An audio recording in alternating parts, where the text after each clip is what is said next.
Sten, we're live.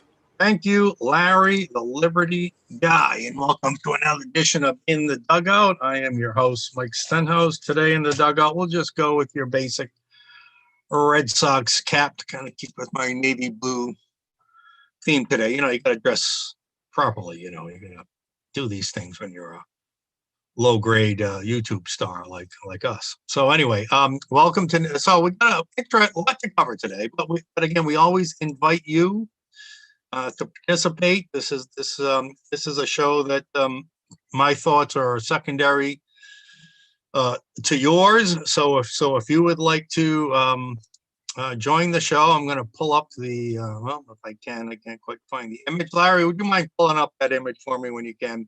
I lost it. I screwed it up. But we'd like you to join in the conversation today. And as I'm going through our agenda, Larry will show you how you can join the show and ask your questions or comments. All right, today, a lot of Rhode Islanders, a lot of Rhode Island political figures or sort of political figures making national news, some good, some bad. Well, actually all bad. So three cases we're going to go over with that pretty right off the top here. No, I won't tell you the names. Yeah, I'll tell you the names. Gina Raimondo, Sheldon Whitehouse, and Jonathan Nelson. Okay, we'll get to that later. We're going to do a minimum wage update. They're at it again in our state. They're at it again nationally. To think that as we're recovering from a pandemic, and while businesses are struggling to get back on their feet and to keep their lights on, but now is the time to increase costs on them. There's some crazy bills out there. We'll go through some of those with you, and as well as some national efforts there. We're going to have a guest at the bottom of the hour.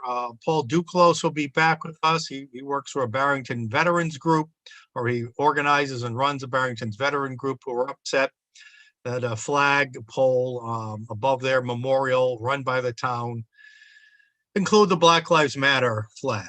And there was a town council meeting in Barrington last night where there were competing proposals and proposed ordinances, one that would put a no politics policy out there, and one that would try to keep political flags flying in Barrington. So we'll update you on that with our guest at the bottom of the hour. Also, that will lead into a discussion I may have with Paul, our guest, or I may just have with you about one of their counselors who we'll name when we talk about Barrington. It's talking about the flying flag is government speech. Now, you might think that there's no such thing as government speech. That's what I thought, but I did a little research, and believe it or not, there is some precedent here. So we're going to get into some of that. Is there such a thing, and how much speech is free speech for government speech? It's a weird concept, right? But many left-leaning courts have allowed a little leeway there. So we'll talk through about that, go through some national articles I was reading on that. All right, tomorrow we're going to spend quite a bit of time, first half of the show, going over Transportation Climate Initiative, or TCI. A lot to talk about there. Our center put out a survey today. We'll go through those results tomorrow. We'll also review the report. There's a couple of other related news items. There's even a TCI type bill that's having a hearing tomorrow. I'll be preparing some testimony for that, and I'll go through that with you on tomorrow's show. And then tomorrow we're going to have some guests, I think a couple of guests on from Bristol. Now, we just talked about the Barrington flag controversy. Well, there was a sort of related battle in Bristol about wokeness. How far does the town council and the town go to comply with the woke agenda? So there was a battle going on there, and we will talk to some of the people engaged in that battle and let you know what the outcome was there. Okay, so today, well, you know, the biggest news of the day, I'm sure you're all aware, right? I mean, what's the biggest news of the day? You all know that. It happened in Gobbler's Notch, Pennsylvania. Punxsutawney Phil, he Saw his shadow today. There was enough sun out to cast a shadow, and it's kind of an inverse thing. But because he saw a shadow on a sunny day, or a somewhat sunny day, that means 6 more weeks of winter. Now, after what we just had here yesterday, and I hope you're all dug out safely, no sore backs or anything like that. 6 more weeks of winter. Yeah, I got to tell you a funny story. This morning now, as many of you know, I'm a Green Bay Packers fan, and they are now out thanks to Tom Brady and the Tampa Bay. But anyway, I had on my cell phone, where you can get weather.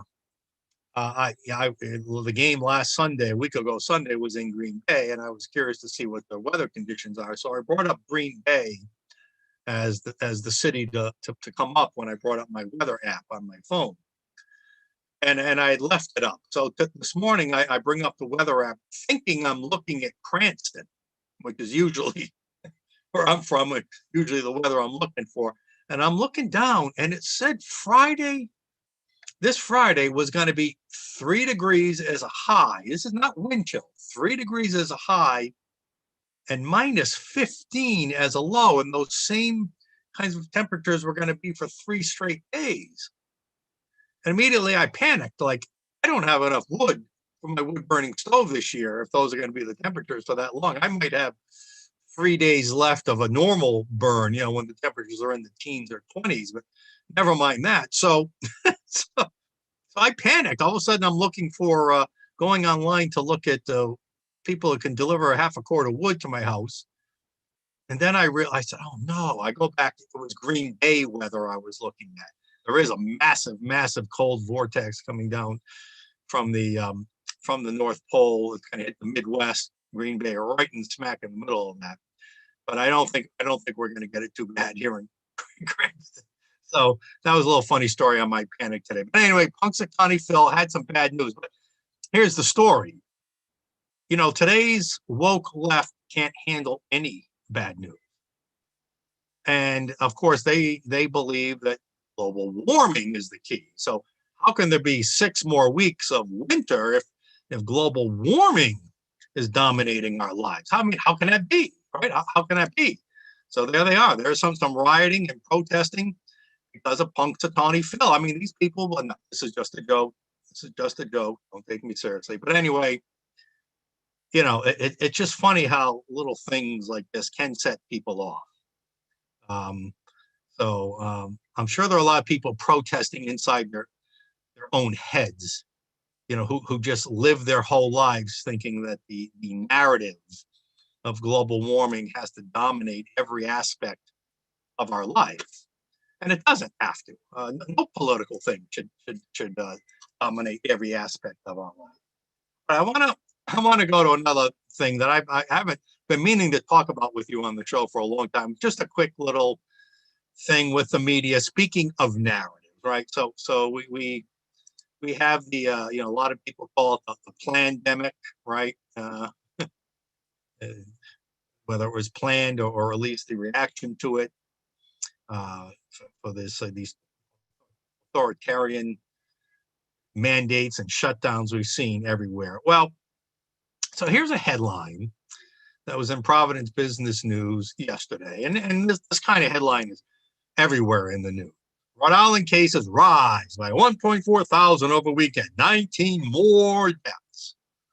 Right? I mean, they just love it. These new media organizations, every single one of them, love it on Mondays when they can report 3 days of data, Friday, Saturday, and Sundays, and really make it look bad to enhance that narrative that we all have to be afraid and we all have to stay locked down. So you would look at a headline like I just showed you here, right? You would look at this headline and think that that's pretty bad. Well, let me show you what's really happening. All right, let's take a look at that, and I'll get to it right here. So here are, and these are some numbers we look at with Dr. Boston often, but I'll just look today. So consider that bad headline you just saw, and look how the caseload is dropping rapidly.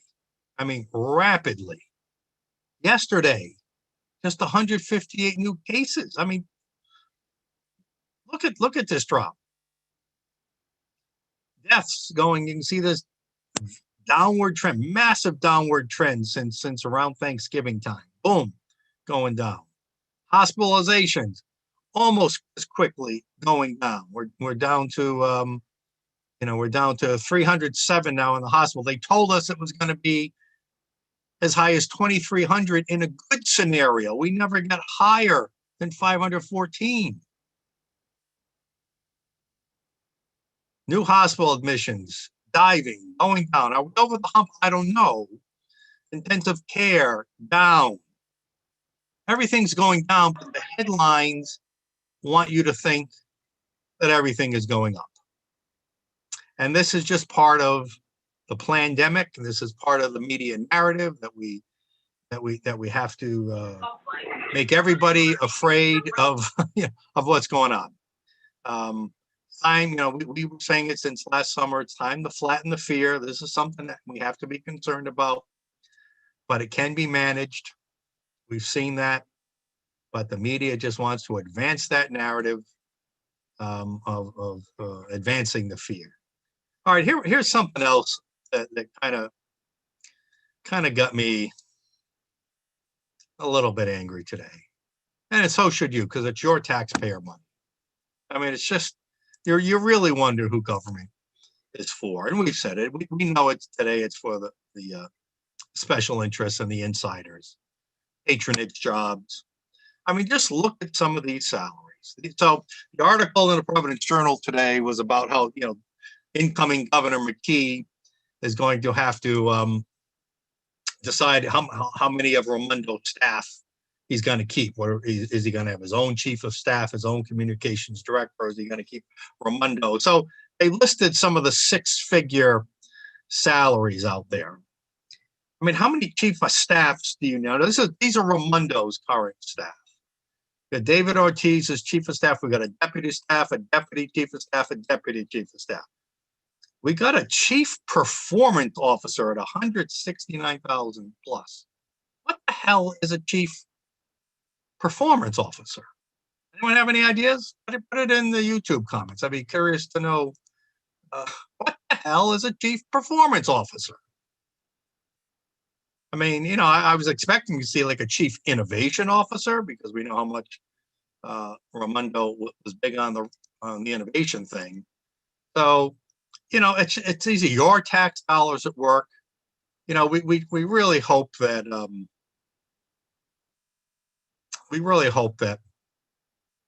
Dan McKee will be more responsible and not put in so many high price patrons. We'll see.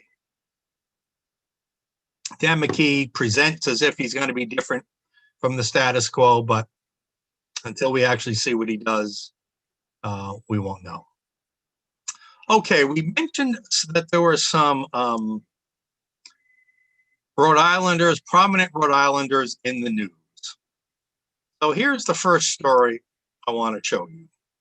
So apparently, Governor Raimondo's, let me share this first. So apparently, Governor Raimondo's testimony got her in a little hot water as she auditioned for Commerce Secretary last week. She refused during the interview and since to clarify her remarks about whether or not she would continue to have the supposed Chinese spy company, 5G company, Huawei, keep it on its entity list, which imposes strict licensing requirements. These are the kind of decisions that a Commerce Secretary would have to make, and she refused to say whether she would keep that. I mean, there's all these questions about whether Biden is pro-China, whether his son, whether he's compromised because of his sons and maybe his own relationship with China. We don't know what's true. It's hard to imagine. Certainly, these questions are legitimate. And Gina Raimondo only feeds into those concerns by saying that she won't. She couldn't say definitively if they would keep Huawei, which the Trump administration was convinced was basically nothing, using 5G as a way to spy on Americans. So I had a little exchange. Well, it wasn't an exchange. I had a little comment to the media, Kathy Gregg from the Providence Journal, who on Twitter, who put out this comment that House Republicans are now asking to put a hold on Raimondo's vote for confirmation until these questions are clarified. Now, the Republicans don't have much control up there and down there in DC right now. We'll see if it gets anywhere. But the interesting thing is, and what I wrote on my Twitter is, for the first time in her life, Gina Raimondo is not going to be able to just get away with saying whatever the hell she wants. There is actually an organized opposition, the Republicans, who are very strong, 50-50 in the Senate, very close in the House. They just held the presidency. Unlike in Rhode Island, where everything is Democrat controlled and there literally is no opposition. She can say whatever she wants. There's really nobody that's going to put together in this state, other than us, any kind of organized thought in response to some of the things she said. And certainly whether we say it or maybe some of the House or Senate Republicans say something, nobody in the media is really going to perpetrate our criticisms of the governor. I mean, that's never really happened, right? It's sort of a passive way of being canceled, right? They just don't report what you say. They don't report what conservatives or Republicans say in the state. Well, that's not how it is in Washington, D.C. There are plenty of news outlets. There are plenty of Republicans who are going to speak out, who are going to push back on them. There are plenty of news outlets. There are a lot of headlines like this, like I just showed you across the country. So it's going to be something new for Gina Raimondo. She's going to be in a totally different environment. Yes, the Democrats control the levers of power, but they don't control all the media, and there is a vocal opposition who will stand on principle and who will analyze and scrutinize the things she's saying, can cause her a lot of headaches. That's never happened to her before in this state. Never happened. Not only weren't there anybody with any high profile like saying anything, but the media, anytime there was any complaints, the media would just ignore it and shut it down. So she's going to have to start being a little more thoughtful. I mean, she said some of the most outrageous things as governor here. She put forth some of the most outrageous policies and defended it with incredibly lack of depth rationale. She's not going to be able to just do that. I mean, she might be able to do it, but she's not going to do it without getting away with a lot of heat down there in DC. All right. Also so that's the first. Also in the news. So you might have seen the scandal involved recently that arose in the last few days around the Lincoln Project. All right. Now the Lincoln Project is a organization started by never Trumpers to get rid of Trump. It wasn't just Republican. A lot of Republicans, never Trumper Republicans, a lot of Democrats as well. So there was a scandal that this one of the co-founders of the Lincoln Project, John Weaver, was using his position to hire people in that organization, males, I guess especially or only, in return for sexual favors. Now that is Me Too times 1,000. Male on male Me Too.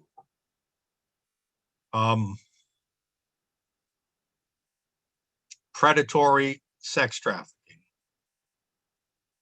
And apparently it was well known. Well known, but never in the media. Everybody involved, John McCain, you see here, a picture with him.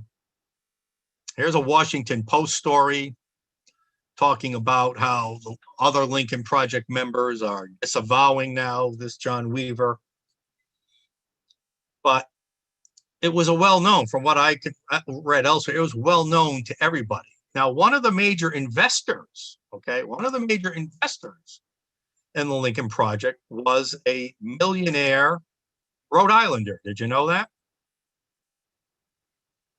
So here's the next story. Here are the billionaires who gave to the anti-Trump super PAC, the Lincoln Project. And if we scroll down, we'll see some names here. Stephen Mandel, I've seen that. That's from Getty, Geffen, Moritz. And then there's Providence Equity Partners CEO, Jonathan Nelson. Now, I don't know Jonathan Nelson. Everything I've heard about Jonathan Nelson is that he is a outstanding business person, a great philanthropist. But of course, questions are going to be raised. Did he know about this John Weaver's? Am I sharing that with you? No, let me share that with you. I didn't share it with you. All right, so here it is. Here it is. As we look at the billionaires who gave to the Super PAC project, and we scroll down and we see Jonathan Nelson.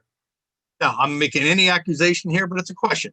Did he know about what was apparently a well-known secret about this John Nelson guy? I don't know, but anyway, he's in the news. I saw his name listed on cable networks last night. I did a little research this morning, and I found this article. So, yeah, there's another Rhode Islander in the news. All right, and the third Rhode Islander in the news today that made some headlines is, let's see, where is it? Right here. Is our favorite senator, Sheldon Whitehouse. Now, Sheldon looks like he wants to become the next lowest learner at the IRS. He apparently, he oversees now a panel that oversees the IRS, and he wants to send the IRS on a witch hunt of conservative groups. Now, so we didn't have the word cancel culture 7, 8 years ago, 10 years ago when the lowest learner scandal was happening. I guess it was more about 10 years ago, maybe even more, about 10 years ago. But that's what that was. That was essentially a cancel culture. You're a conservative group, you're not going to get IRS 501c3 approval, even though you should. So now Senator Whitehouse wants the IRS to start revoking the 501c3 designation, which is a group like ours, which allows us to raise money on a tax-exempt basis in exchange for us not being overtly partisan, Democrat, Republican, political, or getting involved in elections, which we don't do.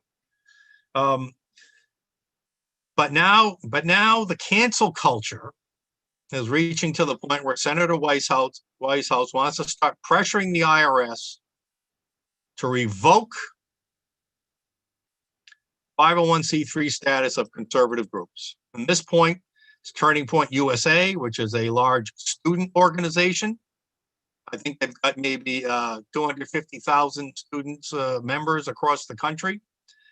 And he's using some specious argument, Whitehouse, is that because they had a large group meeting and broke COVID rules, that they should be denied their 501c3 status. Friends, the left can find any excuse. They are just brilliant at finding excuses for why they should cancel somebody. And we just can't allow it in this country. We just can't allow it. And Sheldon Whitehouse, the biggest complainer about dark money when it was dark money that elected Joe Biden and gave him and his Democrats now control of the Senate. There is no bigger hypocrite in the country on this issue of dark money than Sheldon Whitehouse. Okay, before we get to our guests, I want to spend a few minutes talking about, let me show you a refreshing story, first of all. So this is a headline in Go Local Providence, golocalprov.com. Steve Brown. Now, Steve Brown is head of the ACLU, which is, we all pretty much understand it's a left-leaning outfit, but they're technically, civil rights, American Civil Liberties Union. So technically, and often, and I'm not saying most of the time, but often do stand up for protecting free speech and constitutional rights, even though most of the time they're taking far left positions. And here's the local Steve Brown, who I know a little bit. Here's the local head of the Rhode Island ACLU, basically saying that we can't stop certain political speech in a workplace. So, that's a little refreshing coming from somebody from the left, that we would see something like that. All right. Before we get to our guests, I just want to spend a few minutes on the minimum wage. All right. So nationally, our center, and here it is right here, our center signed a letter I'm going to share with you, sponsored by the Americans for Tax Reform. That's Grover Norquist Group. Basically, there's an effort to raise the minimum wage over a few years to $15 at the federal level. And we were one of 61 groups and activists to sign the letter. The Congressional Budget Office itself said that the minimum wage could cost as many as 3.7 million American jobs if it was raised to $15. All right, now this is the government's own, and they're not conservatives, folks. This is the government's own budget office estimating. And as we have argued, even workers who retain their jobs will be worse off, as many of them will see fewer hours. Now, we're going to go through quickly some efforts in Rhode Island, but I just wanted to scroll down. Here's all the co-signers, and let's see, we're around here somewhere. Where are we? Anyone see us here? Yeah, there we are, right here. So we are one of those to proudly sign on to that. Now, at the local level, there are multiple efforts to increase the minimum wage, and some of these are really goofy. So let's just quickly show you what we got here. So here's one that summary. Let's get over to the summary side here. Oh, that's all right. That one this particular one, they basically want illegal immigrants to be guaranteed a minimum wage if they do work around your house. I mean, where do they come up with these? I don't know. This one would gradually increase the minimum wage over, you can see, to $11.50 to $15 over a 4-year period.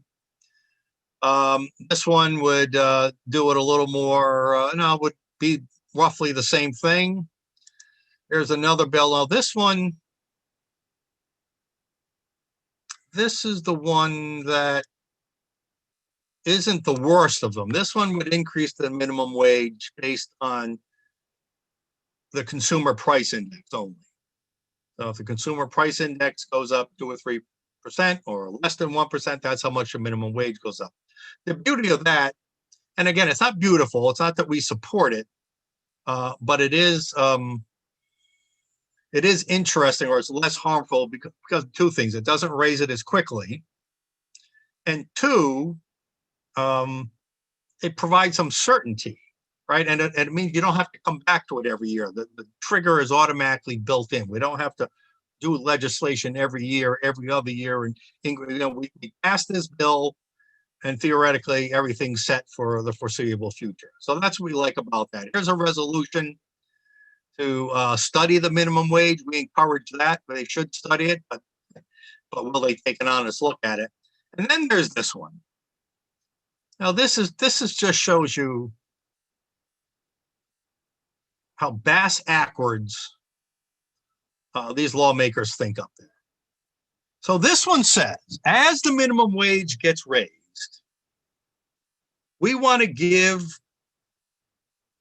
employers a tax credit that increases as the minimum wage increase to help offset the costs of forcing them to pay more for the workers. But do you get that? We're going to force you to pay more for the workers, and then we're going to give you some kind of rebate, basically, for that increase. Why not leave that thing the hell alone in the first place? Just leave it alone. Does anybody think the government could collect money and redistribute it in any kind of fair way? But what's the point? Now, there is a point, but they're not making it here. There's something called the earned income tax credit. Now, this is where we deviate from some of our pure conservative friends. We have long supported an increase to the earned income tax credit instead of an increase to the minimum wage. Here's why. When you increase the minimum wage, employers will either cut jobs or cut hours in most cases.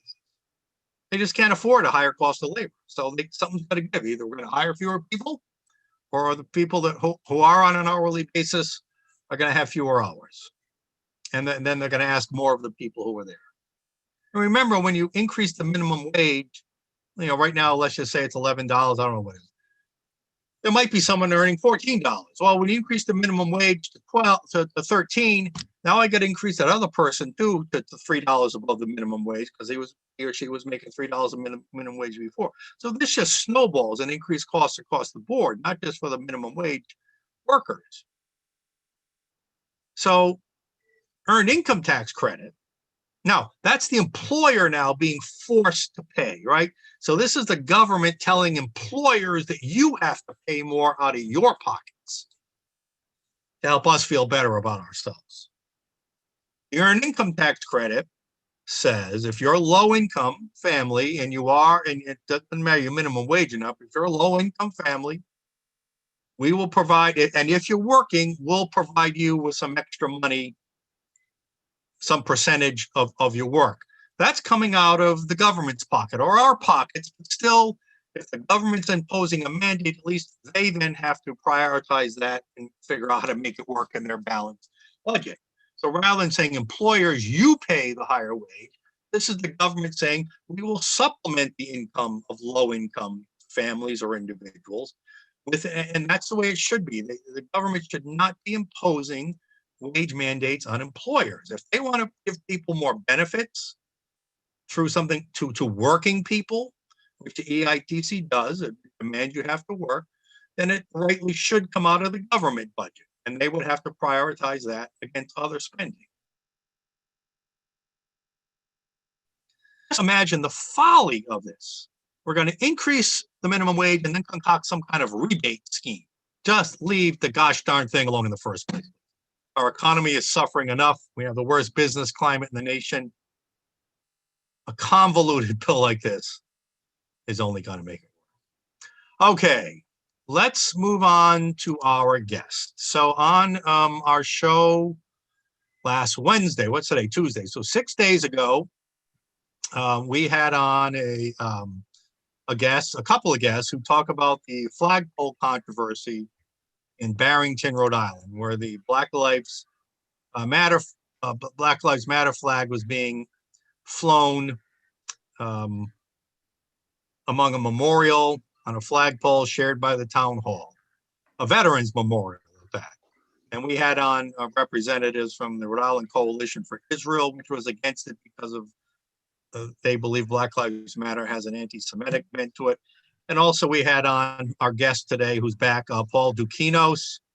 Paul, you are, I don't have it in front of you. You're welcome back in the dugout, by the way. Say it again, Mike. I didn't hear you. Welcome back. Oh, thank you. Thanks for having me back. I appreciate it. All right. What cap do you have on for us today? Oh, I'm Army veteran. All right. Well, we thank you for your service. Were you a major colonel, if I remember, or something like that? Yeah, I retired lieutenant colonel in 2008. With my last assignment was up at Providence College with their ROTC program. So. All right, and you now run and organize a local Barrington veterans group called the United Veterans Council, and basically it's just bringing together like the American Legion, the VFW, the disabled vets, all together under one umbrella organization, and we're like a quasi-official committee of the town itself. With a liaison to the town council's office. Well, even though you might be quasi-public, they didn't really treat you with much respect because they took a memorial dedicated to veterans and they hoisted on a flagpole there a flag that was offensive to you. Just very quickly, like 20 seconds. Tell us that story. Yeah, back in September, following one of the Black Lives Matters parades, the town manager took it upon himself to unilaterally have the flag erected up the flagpole, and it's been there ever since. It was, at the next town council meeting, 5-0, the former council members went ahead and approved it to stay, and they just have never been able to, come to a decision until last night. To finally put a sunset clause on. All right, we'll get to that in a second. We'll get to that. So let me just to fill in a gap there. So in the interim, you and some other group have been what I think is a worthwhile battle. You've been saying keep the politics off the pole. Let's leave flagpoles for official, national, state, local flags. No political stuff. I explained to a leftist on Twitter, what's divisive about BLM? I said, well, it's divisive for the same way that a MAGA flag would be divisive, right? That not everybody agrees with it. Some people read some pretty bad stuff into BLM or MAGA. So for the same reasons you would be objectionable to a MAGA flag, some people are objectionable to BLM. So why should we fly any flag that's divisive? So keeping the politics off the pole is what your group was after, right? Right. We're not favoring one group out over another, unlike the town council obviously has taken sides by officially endorsing BLM essentially since September. We just don't think that politics have any place. There's the one flag that unifies all of us, that represents all of us, and that's the flag that should be flying there. Anything else is tribal, and it divides us into little groups and has no business being on the pole. Yeah. So for months, there's been this controversy, stories, little protests and things, and town council petitions and votes. And now you've got a new town council after the election. And finally, last night, there was a town council meeting where this was on the agenda. And as I understand it, I don't know if you ever got yours officially, but I know that who is the person?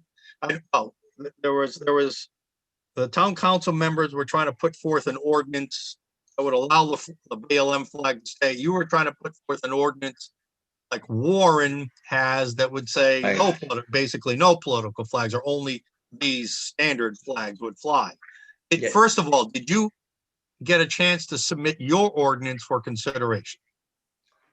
On 2 occasions, and then we reiterated it again. We got an opportunity to speak. Obviously, it has to be amended by another councilman. So all we could do is just basically express the wording and our preferences of how we wanted amended.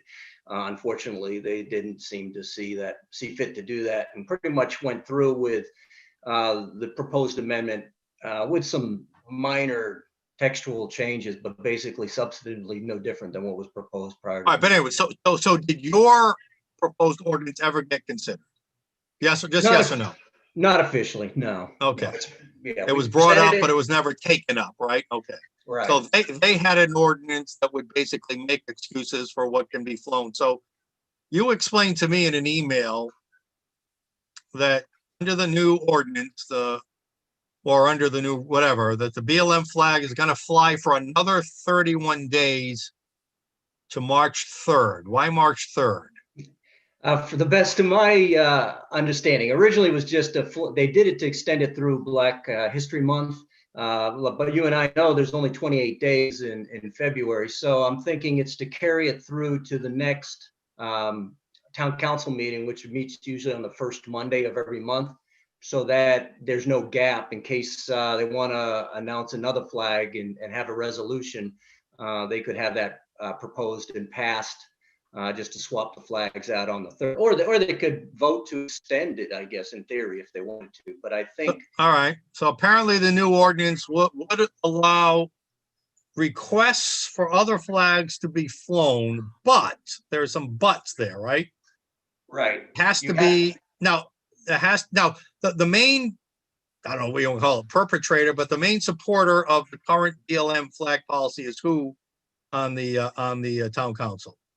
I think it was pretty much the main one is Jacob Breyer.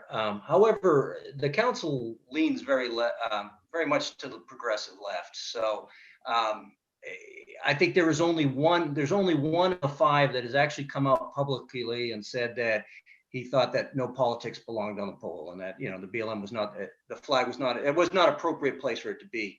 But the other, other four members are pretty much dyed in the wool. Well, Councilman Jacob Breyer was the lead proponent here. I know he responded. We had, as you know, we put forth a contact your lawmaker on this, and we generated close to 1,200 emails that went out to the town council. Were those emails brought up in any way last night?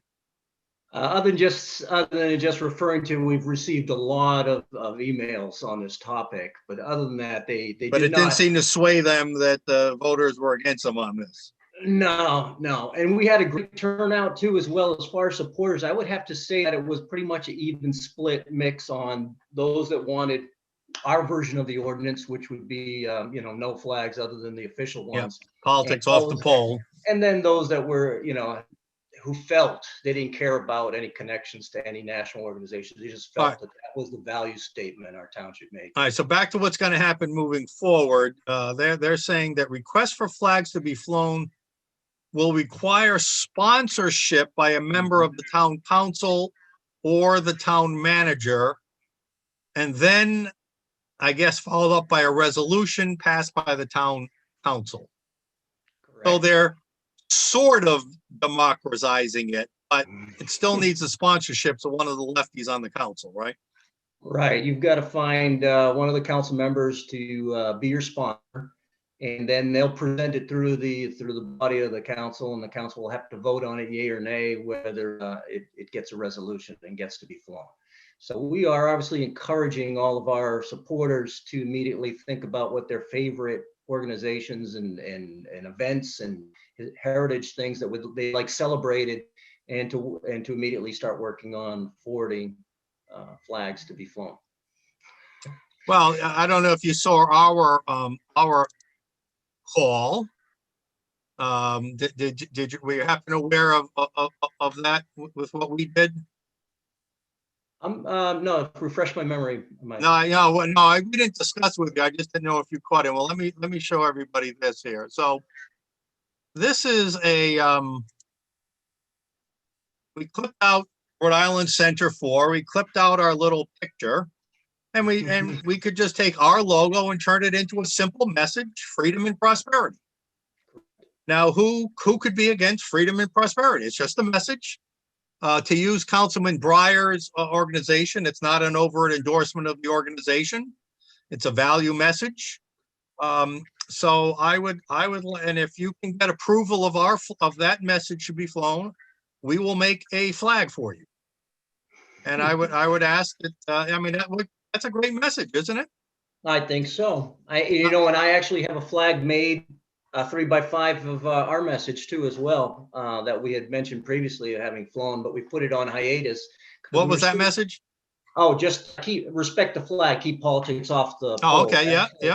I had a banner made of that, and we're prepared to present that as well. We put that on the back banner once they had developed this ordinance, because our hope was that really our objective is that we just don't want anything flown on the pole. No, I know it is, but given that that's the rule, our team ought to play ball too. That's right. How I feel. If that's the rule, then we got to play ball with them. So I would invite you to ask any of your supporters to put in a petition for see if you can find someone to sponsor it, and our deal is we'll make the flag for you as soon as they agree to do it. All right, we'll have it made in a couple of days. So that's the thing.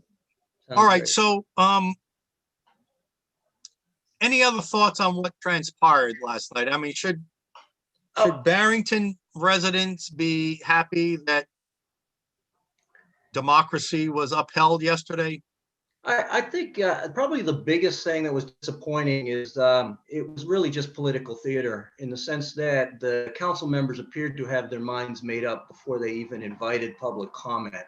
So, I mean, we went through into the wee hours of the morning, where everyone got opportunity to speak.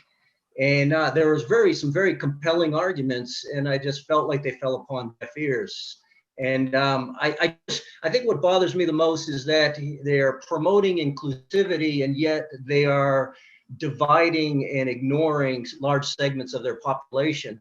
So in other words, some people's rights trump other people's rights. Some people's feelings are important, other people's feelings aren't. So if you're not in a special protected interest group, frankly, you just don't have a voice in our town.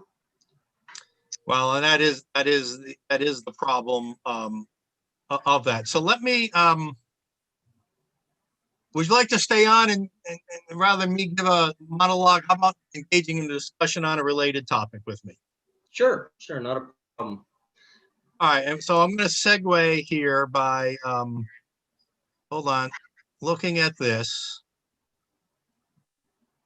One of the things I imagine it stayed in their ordinance. It was in the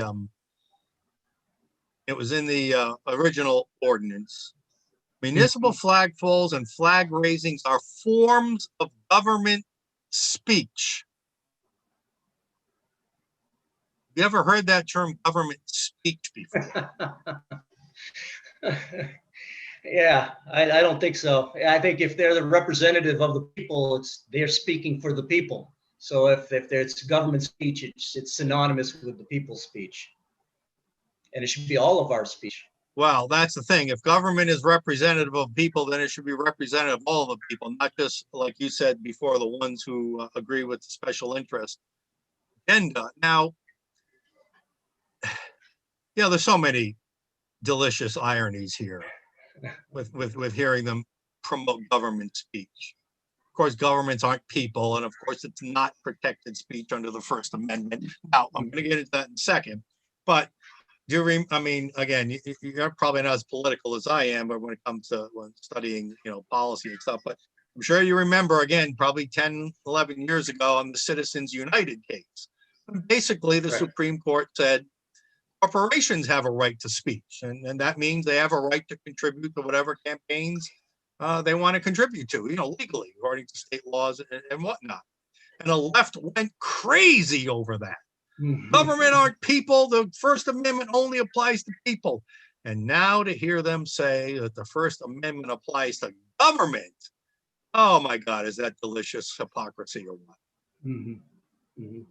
Government. Your thoughts? I mean, again, I think I asked you that the other day, and again, I know it's a cynical, nasty question, but did you and your fellow patriot warriors in the service of this country risk your lives so that government, special interest government speech could be defended? No, I mean, the very fundamental aspects of being in the military is that we're all one. That's the first thing you want to do is develop a team. And, we always say we're all green. There is no color in the military, right? And we all bleed red. And I think that's the fundamental premise that there's no place for this, for dividing people through identity politics and putting us in tribal differences.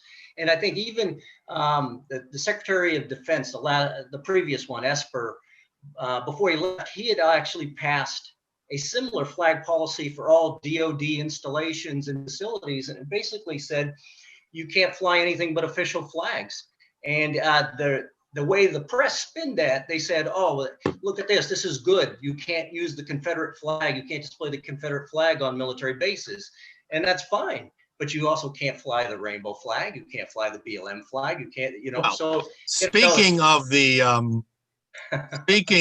Confederate flag, wasn't it quite a bit different story when state and local governments chose to fly the Confederate flag? Now, to many people, again, it's divisive. I get it. To many people, it's a symbol of hate and slavery. But to many other people, it's a proud symbol of the Old South, and regardless of slavery.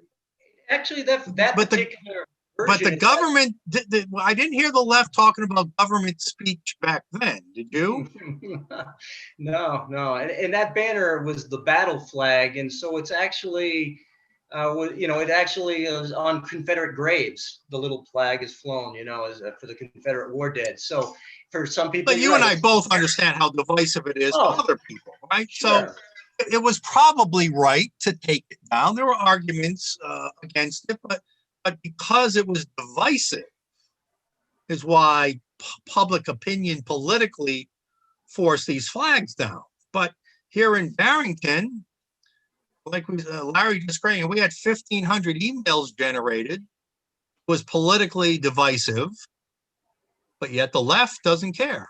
When it's their flag, they won't take it down. So again, it's just the great hypocrisy. Now, onto government speech. I'm not going to go into these articles in great detail, but here's an article.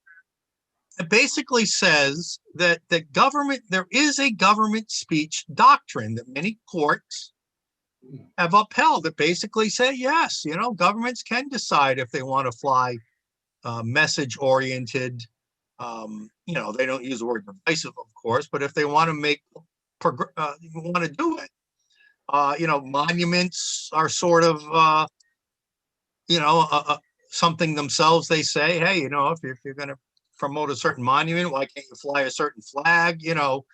But it's very vague, it's very new, and it's very messy. And as you'll see here, well, if I can get to it, cancel that. I can't get to it because my damn thing's in. All right, here it is. But the Supreme Court has limited government speech, so it's a very fuzzy area. Mr. Councilman Breyer is correct, at least in saying that there is some precedent for a doctrine of government speech, but ultimately, and I think what you and I are arguing is that if something is so divisive for the good of the community, let's just not go. Yep. And there's also the aspects of it being partisan political in the sense that is basically a de facto endorsement of a political movement that raises funds, that donates to causes, that donates to candidates. It's basically free political advertising in this particular case on our flagpole. It just doesn't, if you were to try and look at the strictest aspects of like the Hatch Act, you would say, or this poses some sort of ethical issues here where the government is using government resources towards a particular political ideology. The government for all the people should represent the interests of all the people, not some of the people, and certainly not when it divides, when a large swath of your constituents you're angering. That's not good government. And while legally a town may or may not have the right to express its government speech via a flag, it's just bad politics. It's bad government when you do something so divisive. So final question, Paul, and again, thanks for joining us. Is this issue done? Is the ordinance accepted and that's the end of it? Will the fight go on and there'll just be a question of seeing which flags will fly, or where do we stand now in Barrington? I think for us, the fight shifted from a working through our town council, working for a I guess like a legislative approach, but at this point, it seems like it's been thrown more into a legal aspects to go. Is there legal potential action here? Yeah, well, yeah. We are working with the Stephen Hawkins Center, a nonprofit, and they're looking at this in particular for the civil rights aspects of it, for equal protection on the law and different. And that's part of it. These as groups approach the town council and request their flags to be flown, when they're denied, then it becomes an issue of equal protection and why their voices are being silenced, why their First Amendment rights aren't being followed. So there's that. Maybe there's a possibility if we can find a state rep that wants to take up our cause and maybe create an umbrella law across the entire state, like the one that the state of Colorado has where you cannot fly on public buildings, unofficial banners as well, unless it's a visiting dignitary or something. Yeah, we generally like to have local decisions made by local governments, but in some cases, when you're talking about government institutions, a standard policy might be a good idea rather than allowing each city and town. Yeah. Has the ACLU of Rhode Island weighed in any way on this? We haven't really made an outreach and they haven't come to us. And I think the reason, I think we should be right up their alley. This should be something they should be interested in. But I feel like the ACLU of today is not the same ACLU of the days of maybe 2 decades ago. And I don't, Yeah, they surprise you, as I said earlier, they surprise you sometimes when they will come to the proper defense of the First Amendment. But you're right, that they're often they're often beholden to the far left agenda. All right, anything else you would want viewers to know? Was there any website or you'd like them to do to support you or in your fight or anything? Or any final, I'll give you the final thought either way. Yeah, they can continue to reach through us through our Facebook page, Barrington United Veterans Council. And then there's, point of contacts in there. We're still continuing to work, obviously, with your organization and with Ricky as well. It's moving in a different direction. We haven't given up. There's the war hasn't been lost, but we may have lost this battle. So tactically, all right. So you're going to be looking. You're not going to necessarily just go away. We don't know what the next step is, but you're looking for one, right? Yeah, I think what we want to do is we want to illustrate their fool's errand and trying to accommodate all people with all things, with all flags, and just let them know that this position is full of folly, and they really need to. I got to ask you one more question because I think I heard something. Are you familiar with other issues in the Barrington Town Council? Somewhat, sure. I think, because it's going to be the topic of our show tomorrow in Bristol. Uh-huh. And I'm trying to remember if Barrington, was there an effort to have a diversity and equity and inclusion council created as a subcommittee of your town council or something like that? Yes. And it is almost comical about how they've tried to roll this out a few times. First, there was going to be a subcommittee to decide on a standing committee for diversity, equity, and inclusion. So I don't know why it was a 2-step process at all. It got stalled. I just don't think it was because of. Is it still stalled? It's good. It's not going away. I think it's inevitable given the sentiment of this council. They've hired already, they have hired already a diversity and inclusion consultant who we're paying with tax dollars, and he's doing kind of like a sensing thing, and probably his feedback will probably come back and justify why we need to have well, the town of Bristol, we won't give it away right now, but the town of Bristol had a similar fight, and we're going to have representatives from a Bristol Attack Concerned Citizens group on tomorrow to talk about that battle in the town of Bristol. But anyway, Paul Dukinos from Barrington Veterans Group, thank you very much. Thank you for your principled and common sense effort to remove politics from the poll in Barrington. We hope that someday we will get to that end. Thank you, Paul. All right, thank you. All right, folks, another good show. Well, I covered a lot of ground today, from Rhode Islanders in the national news to minimum wage, crazy efforts. Now this Barrington flagpole fight. This I don't know what you want to call it, identity politics, victimization politics, woke culture, I guess is the right way to say it. This woke culture is going to be invading your town, your workplace, your home, your wallets in ways that you and I can't imagine. In my view, it's a undisciplined mania.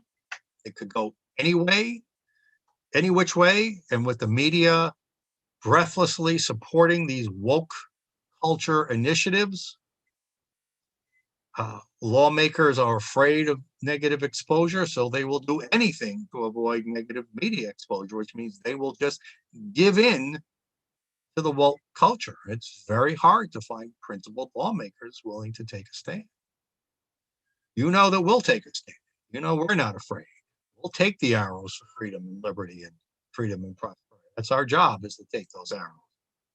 We haven't been canceled yet. We're waiting for that. Sheldon Whitehouse wants to cancel conservative 501c3 group like ours. He's looking for any excuse to have them canceled. Cannot happen, folks. This cannot happen. All right, so thank you for joining us today. Great show. Good comments. Sorry we didn't get to your comments. I was looking at them.